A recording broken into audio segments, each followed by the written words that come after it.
Good morning, everyone, and welcome back to another episode of the Henderson Voice Podcast. I'm your host, Kyle Duthie, and we have the privilege today to have our guest be Councilman Jim Seebock. He is over Ward 1 for the Henderson City Council, and we'll start by having him introduce himself and tell us a little bit about what he does. Sure. Thanks for having me, Kyle. My name is Jim Seebock. I am fortunate enough to be a Henderson City Councilman. I was elected to office in April of 2023. I represent Ward 1 of Henderson. In Henderson, our city government's represented by 4 council members and 1 mayor.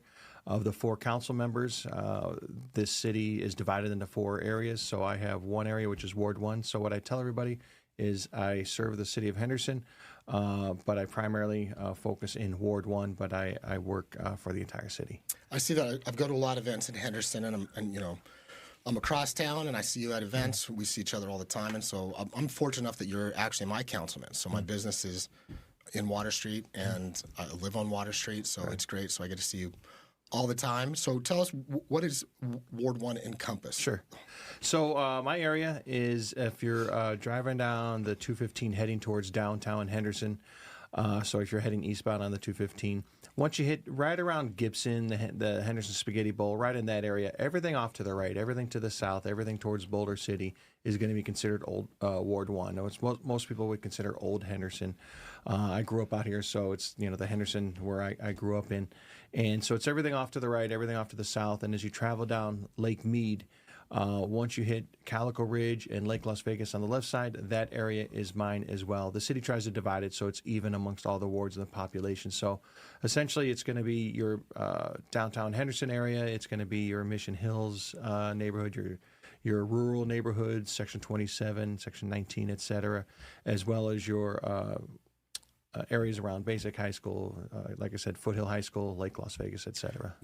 It's great because those are all my favorite areas. Yeah. Like I love Section 27. When I first moved here, it was like, all right, how do we get into Section 27 and the horse streets? Everybody loves that. So, and that's a whole lifestyle, just that rural community. Yeah. It's the no street lights, no sidewalks. They get to have some, livestock. It's usually the larger acreage houses, and it's just a completely different lifestyle, which actually is more and more uncommon because of all development here in the valley. So being able to celebrate with those neighborhoods over there or help them or address their concerns, their issues, and try to maintain that lifestyle is always important. Do you get a lot of calls from people in that area? Because, the massive growth that's happening in Henderson that kind of can encroach those acreage lots. So I'm sure, there's a lot of concern from them. Yeah. So what I've seen is what I've seen from my short time on the council the last 2 years, since April of 23, is I have a very active ward, which is a good thing. I love it. The reason why I love that is I think it's not common for in this valley, because that's where I've been out my whole life, to see people care that much about what goes on. And I think that's the difference in Henderson, where you have people that are engaged in the community, you have people that are engaged in making sure their neighborhoods maintain a level of excellence, maintain a level of safety, maintain a level of the expectations. And so, and that expectation and accountability is extended to City Hall. And so that rural neighborhood has an engaged community for sure. But that engagement also applies towards the folks up in Mission Hills. It applies towards the people on Water Street. And actually, it applies to the Lake Las Vegas folks as well. And so they all might have different concerns. However, if you had to boil it down, their concern is they want a great place to live, and that's what the city of Henderson delivers, is a quality of life like no other in this valley. It's safe, and it's a great place to start a business. It's a great place to raise a family, and it's a great place for people to come visit. It is. Those are the exact same things that made it. So I'm from Phoenix, but I'm originally from small towns. So coming to Henderson and being in the townside area and Section 27, all those places, it's like immediately felt like home. Mm-hmm. So it felt like small town, but also a city. And so I like that. And the growth it's a big thing, but yeah, keeping those things original is huge, and that's what makes it so great. Right, and that's kind of the charm, right? And that's what, we still try to maintain is in this, as much as this whole valley has grown over the last, 20, 30, 40 years, there's very few pockets of what I call generational neighborhoods versus transitional, meaning where people were born, raised, grew up, and they sort of maintain or stay in that general area, or at least they know a good number of people. When you go to the store, you still bump into people you know, versus Absolutely, other parts of the town where, hey, a lot of people moved there and they're all making new friends, new neighbors, and new lives, and we're growing that community. But my side of Henderson, which I really appreciate, is very generational, and so it's not uncommon. It's not it's the norm to go to the grocery store and you bump into friends that you grew up with 20, 30 years ago. They're still in the neighborhood. Speaking of that, so I know you're very active in the community. I see you all over the place, and it's. Do you find people are always coming up, and are they trying to address concerns face to face, or do people kind of tend to stick to the process and be friendly in public and then kind of reach out by email? Do you ever get bombarded? Is sort of what I'm asking. Yes. So the answer is yes, but the reality is, yeah. So and you know, and I make myself available. I go out and I'm visible for a reason. I give out my personal cell for a reason, because that's my job. My job truly is to serve. But a lot of times when people bump into you, it's not to say, man, what a great job you're doing. You know, sometimes it's more like, I got a problem with this, or hey, what is going on with this? And so, but you know, after you take a couple minutes to explain or have a conversation, we're usually able to, okay, this is why, or you explain it, because sometimes it's just a lack of information. And so communication, just like in any form of business, any you know, even within the family, you always got to communicate, and it's a constant tasking. And so, no, it doesn't bother me, but I enjoy it. Communication is key, and it keeps you connected, and you can't really enforce change if you're not listening to what people are telling you. So, and I really like that about you. Yeah. Speaking of Henderson, so you know, people can Google you and know what you do, but like you said, you're from Henderson, born and raised. Kind of tell us about your journey to office. Like, I'm sure you didn't start out that way. I don't think anybody does. Right. So kind of tell us like how you grew up, what led you into your career, and then what led you to where you're at right now. Sure. So my family moved out here in '86. So I was still in elementary school, and we've lived out in Henderson since. So I lived over off of like Boulder Highway, Raleigh area. I went to Burkholder Middle School and to Basic High School, and back then that was the only high school. And ironically, there's an event after this. I got to go over to Basic, but. So growing up out here and in high school, ironically, my dad had passed away, and my mom's raising myself, my brother, my sister, and some recruiters from Las Vegas Metro were there to talk about a program that was for kids 18 to 21.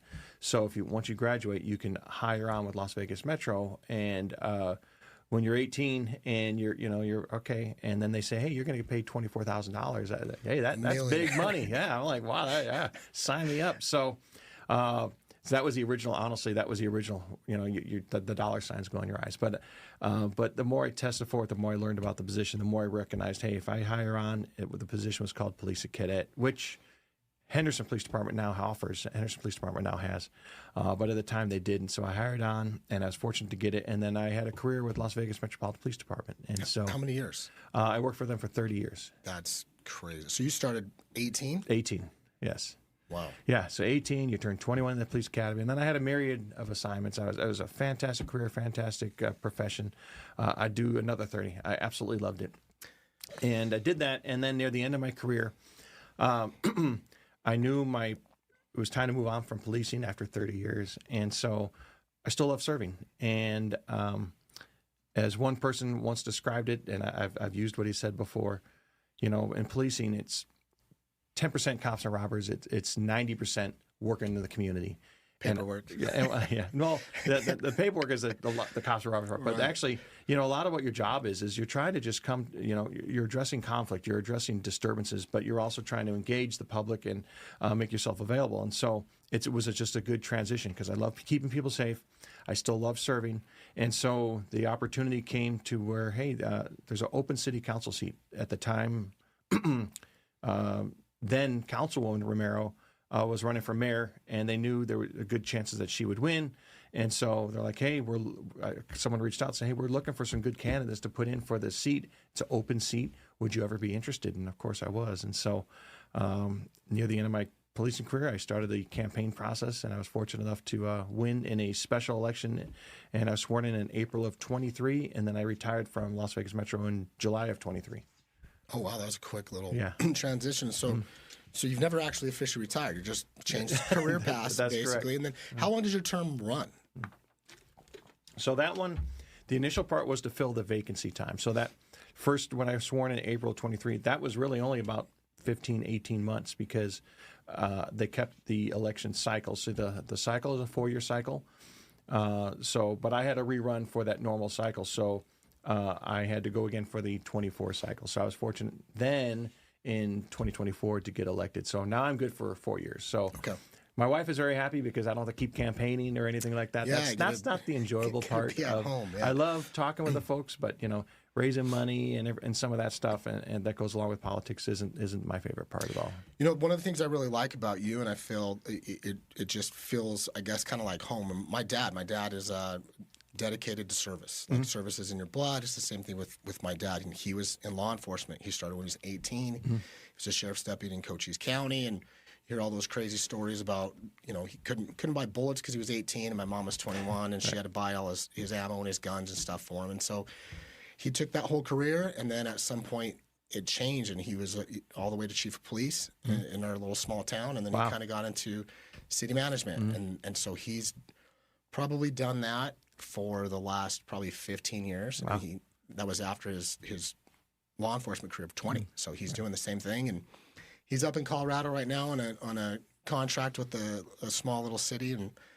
he says he'll be done in 3 years, but we'll see. But he has a heart to serve, But one of the things I still look at, and I'm sure he's the same way, when I look at an issue or when someone brings something forth, and I think that's one of the strengths I like to believe I bring to the table of the city council. It's just like when anyone's creating a team, and with the city council, it's nice that hey, there's a team who's someone's an expert in say land development, or someone's an expert in has an education background, or someone's an expert in this field. I have a law enforcement background, and so a lot of the projects that come before city council for development or issues, I look at it from a public safety lens. And so when someone says, hey, we're having this issue in this neighborhood, I'm still looking at it through that lens that I've had for the last 30 years. And so I get happy sometimes when the city planner said, hey, here's a concept or here's a plan we're looking at approving. Do you have any thoughts, or do you want to weigh in on it? And several times, I would say, well, hey, just before you approve that, I said, take a look at this. So one example would be they were looking to do an industrial area. And I said, not for nothing, but if you put some rumble strips or require that they do something in this cement or this area, I said, that's going to prevent the street racers, because I know from my experience, the street racers like to go out to the outskirts of town and the warehouse areas where they're not as patrolled. Yep. And so if you don't have that, then it'll be forever of police officers having to respond out there, or potentially someone can get hurt or killed. And by doing that for the tires, it prevents it doesn't make it appealable for those street racers to be out there. And so that one little extra step, I believe, will help keep people safe. It helps reduces the demand on our police, and that's how I look at things. And so that's the enjoyment I have. I like that. And that's why I think you're perfect for it, because I think one of the biggest things about Henderson, and you hear it, nationally and in all these places, but it's a family community, and family means safety. It's a safe community. We've got with that concern on safety. So entrances, how quickly can people respond to things, or if there's some crazy incident, how do you get out of these areas? So I think that's very, very helpful. With talking about some of the things that you do, interaction with the community, a big thing. Another one of the great things, I like a lot of things about you, but one of the great things about you is the fact that I know firsthand you're about getting things done. Mm-hmm. So we'll have a conversation at a meeting. Sure. And then you'll say, oh, yeah, we got to check into that. And doing what I do with the Water Street District and some consulting for a bunch of businesses, it's you hear a lot of like, oh, yeah, we'll get to that. And you can almost think like it's we'll talk about it later, But every time we talk and you say, oh, that's an idea, or you have an idea, I mean, within 24 hours, 48 hours, I've got an email like, hey, Jim said, let's jump on this. Let's talk about this. So that's a really great thing. Speaking of like events, we're on events, and that's the and I appreciate that. Because you look at the city of Henderson, and we have over 200 miles of trails. We have over 74 parks. We have a quality of life, and I want to maintain that. And it takes engaged people such as yourself, engaged in the business area, engaged in the Water Street area, but I go back to my last 30 years. I worked for some great leaders. Yeah, I worked directly for Sheriff Lombardo, now Governor, Sheriff McMahill, and throughout your career, there was an expectation, there was a tempo, and it's a super accountability type organizations, a Lurgan organization I was a part of. And so I'm used to, hey, if you're told to get something done, let's go. And so Get it done. the hardest thing for me right now as a city council person actually is being patient. The hardest, because I'm so used to, hey, let's go, because I think sometimes government moves too slow. And it's not necessarily, I don't want to say everything that, I was used to everything that potentially could be life or death, or hey, if we don't do this, someone's house will get broken into. If we don't do this, there's a chance someone could get harmed. And so I'm so used to, hey, there's some consequences here. And I still believe that when we're trying to make improvements to our city, there's still consequences if we take too long. It still impacts a business person if there's we're not addressing some of the homeless issues. We're still not helping those businesses if that construction is taking too long, or if there's streetlight issues, or hey, we're trying to make this a better environment, and the sooner you make it a better environment, the better it's going to be for that business, or the sooner we fix this issue in this community, on this road or in the sidewalk or at this park, it's going to make it better for the schools. And so I appreciate that compliment, because I really do believe, and I believe my job is to serve, and so my job is also to move things forward in this city and try to accomplish things. One, to make it a better way of life for everybody, and two, to move that ball forward. So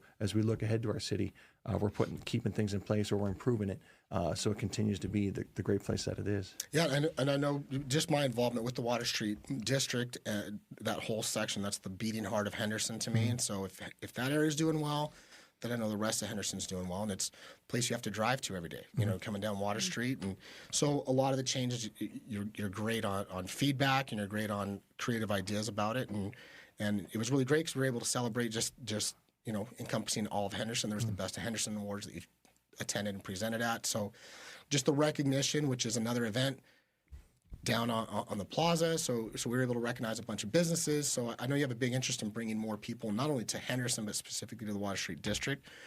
And so being in some of those meetings and realizing the amount of events that Henderson does. I mean, I've lived in Phoenix and other places. Like, nobody compares to the things that are going on in Henderson. And so one of the things that I realize is it's the awareness of it. So there's so many things going on, and you're not sure who's doing them, and I think a lot of people don't even realize. So I think the new concept is, as much as we can push out, making people aware, like the rec center's got these high-end yard sales, and there's like, every time I'm driving down Water Street, it's like something's on the plaza. Right. Sometimes you don't know about it. So we're trying to instruct people to go to the website and go to the calendars, things like that. Yeah, so. And I'll tell you that it's a team effort, right? So it's not me. It's the city team is part of that, but the other part is it is a community team. It is business leaders. It is leaders such as yourself. Those small businesses, say, take Water Street for example, but I think this is can be said about other parts of Henderson as well, with the different events or the different things where everyone gets engaged in because they want to make that area better. But we'll focus on Water Street, and the Events Plaza was built for a reason, to try to be that draw, as Mayor Romero says when she was part of the redevelopment agency, and that helped sort of as she calls it, the 30-year overnight success story of Water Street. To where 10 years ago they would say, "Man, if we had a parking problem, that would be great." Well, here we are now, and I'm having we have some parking problems, which is a great problem to have. But the amount of events is crazy, and it's not just city-sponsored events. There's events going on by the different businesses, by the different restaurants. I'm like, nonprofits, you bet. And everyone, and what's great about it is they want to be associated with Henderson, in Henderson, on Water Street, in some of these more and more iconic locations, to where everyone sees the potential, and everyone is starting to take a look back and say, wait a second, look at how this has changed, and this is growing, and they want to be part of something special. And so it's contagious, and it's important that we keep that momentum.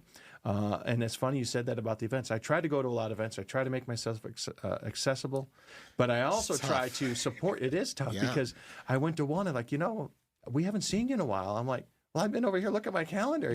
Like I've been at an event every day, especially October. Yeah, and so I told my team, I was like, hey, I need to know more. I was like, I missed this. And sometimes they're large events, sometimes they're just small, but it's a big deal to them. And I try, I know it's a big deal to you, and it's a big deal to me. So I try to make it, whether it's an ice cream event or it's a large we're bringing thousands of people. But nonetheless, I want to support that. That's the fun part of my job, is just being out there. That is. I think we were talking earlier too about like your duties, and it's being, I guess, the public face of like your ward. You're representing the city and that connection between, like, I think you're headed to basic high school right after this, and so just being out there, that's what it's all about. That's what makes Henderson feel connected, and that's what gives businesses confidence to grow, and they know they've got the support from the city. So, and the Michelle's fun part great is for when that you talk to people in the area, you talk to the businesses, but when people come to me, it's like, man, downtown Water Street, that is really growing, and man, that was a lot of fun, and man, and you're seeing more. You go down there in the evening time now. You're seeing more people along the sidewalks. You're seeing people park and walking up and down the street and going to the different restaurants. And all I could think of is, man, what's this going to be? It's to me that's the exciting thing of, hey, this is still a blank canvas. We're still growing, but there's a good foundation now. And so, how much does this branch off of Water Street down Pacific or down Basic Avenue and all the different developments that we're looking at, or people are starting to propose and bring forward? It's an exciting time, and it takes effort. It takes a lot of work by everybody to continue to grow. But to me, it's the excitement of it all, of what can be and where we're going. Yeah, and you're leaving it generationally. Yeah. Like if we're not going to be here forever, but if we can make it really strong down where we live, and our kids continue to live there, and you're raising grandkids there, and all that great stuff. And it's safe. And, it is. And even the existing businesses there, they want to expand. They're like, hey, I want to grow this because I'm doing so well. I can expand right now. That's music to our ears, and that's great. And the other thing is, you see the police down there all the time keeping it safe. Their headquarters is right down there, but it's still, to me, that's Henderson, in my opinion. The fact that kids can still ride their scooters and go to get some snow cones at Purple Penguin, to downtown area of our city, a second largest city, a city of 340,000 people plus. Yet the kids still feel safe to drive their bicycles down, park it, go get a snow cone in downtown Henderson. That says a lot about the area, in my opinion.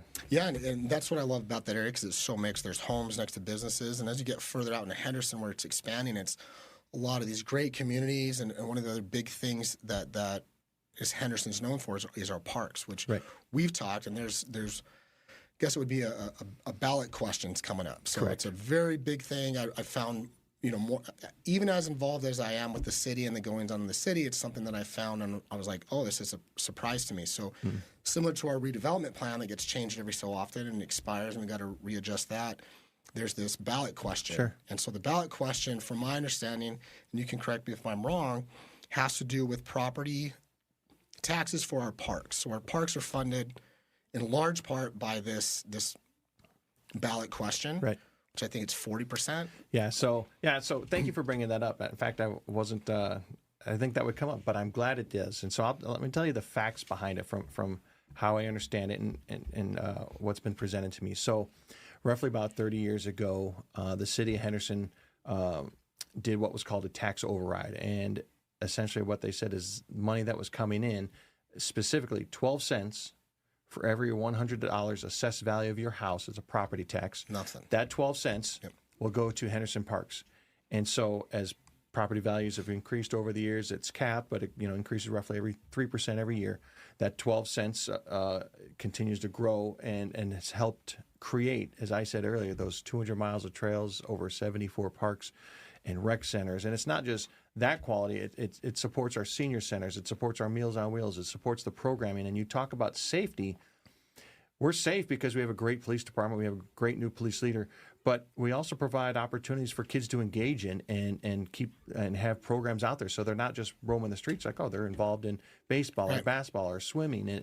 And then so all that Parks and Rec money has created this environment of safety, environment of leisure, environment of a quality of life like no other. And so what's happening now is 30 years is coming around, and we have to renew that tax override. And what does that really mean? In short, do you want the money to stay in Henderson or go back to the county? The money will not go back in your pocket. It's truly a destination of where you want your tax money to go. And that's exactly, I think a lot of people, especially with like the current culture and the state of the nation, everybody's like more concerned about, is this another tax? Is this another tax? And people see something and they see, it affects me even as small as 12 cents per 100.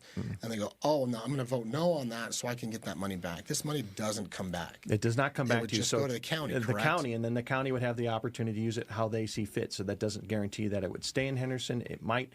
But at the bottom line is, if we vote to keep it in Henderson, it will continue to maintain our Parks and Rec programs, because that now is turned into 40% of the Parks and Rec budget was that 12%, or 12 cents. And so you can see, if we lose it, there's going to have to be cuts there, cuts throughout the city, because that's a huge amount of money to make up to get us to where we need to be. So that would be a significant loss to us. So really, it's just more of a vote of a ballot question to say, City of Henderson, do you want your money, the 12 cents, to go back to the county or stay in the city? It's not going to go back. I've been talking to everybody that anytime we're talking about Henderson, that's something I've been bringing up, because it's, hey, we gotta make awareness, right? Because as we're growing, that budget's just going to get bigger. Right. I mean, communities super growing, especially out by Lake Las Vegas. All those, when Cadence finishes the next 6,000 homes, like you imagine that 12 cents. Multiplied, it's a huge budget. And I've got like a nightmare. I can't even imagine driving through Henderson and seeing a Henderson Park with dead grass. Right. Or, or chain link fence around it because it's not usable. Trash can that's full. You don't see that. And I think we take it, maybe not for granted, we just have come to expect it. And it's, you cannot make it through Henderson without passing by a park. Right. And they're always beautifully maintained, and there's always people in them, which is a big thing. So if we lose that, I mean, it could change the entire vibe or look of Henderson as a whole. I completely agree. In fact, we're at the point now, I want to say it's 85% of all residential houses in Henderson are within a mile of a park or rec facility here.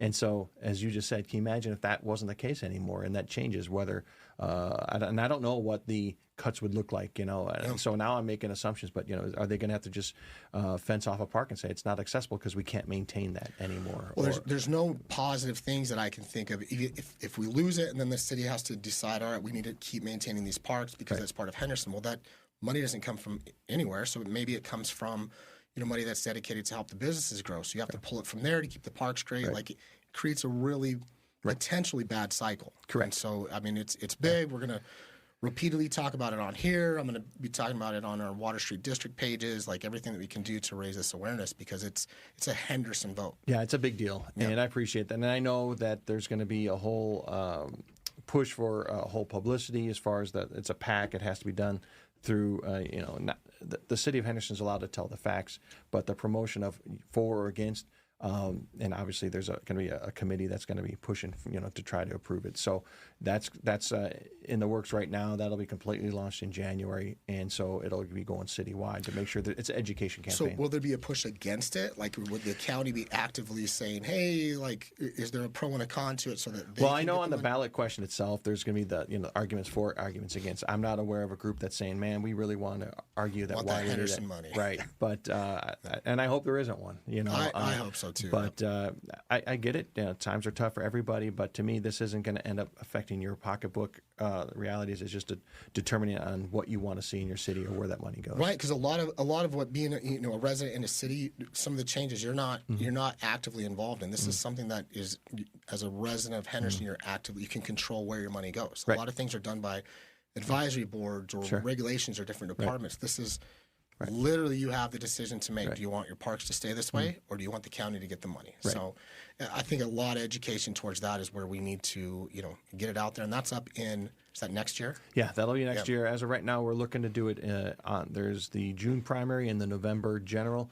I believe we're going to be putting it in the June primary for a ballot for the people to vote right then and there. So we know right away where we're at. So it'll be it's coming up quick. It's about 8 months away. It flies by. I mean, this whole year's flown by, and you still got quite a few years left. So I'm looking forward to a lot of the changes that we're working on.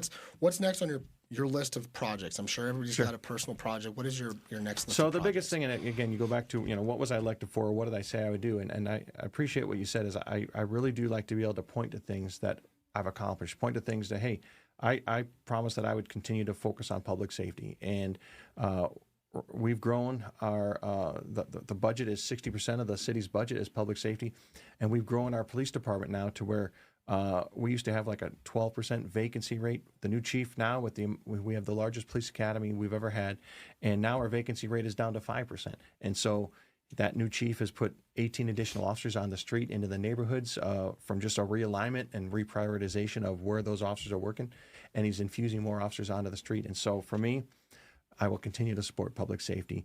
The next thing I always say is I focus on is the quality of life. And to me, the quality of life is addressing homelessness, which I can talk quite a bit about. But I know right now the city is working with the county, and it's in my opinion, and from my 30 years of working in the Las Vegas Valley, there's the first public and private regional plan to address homelessness with what's called a Campus for Hope.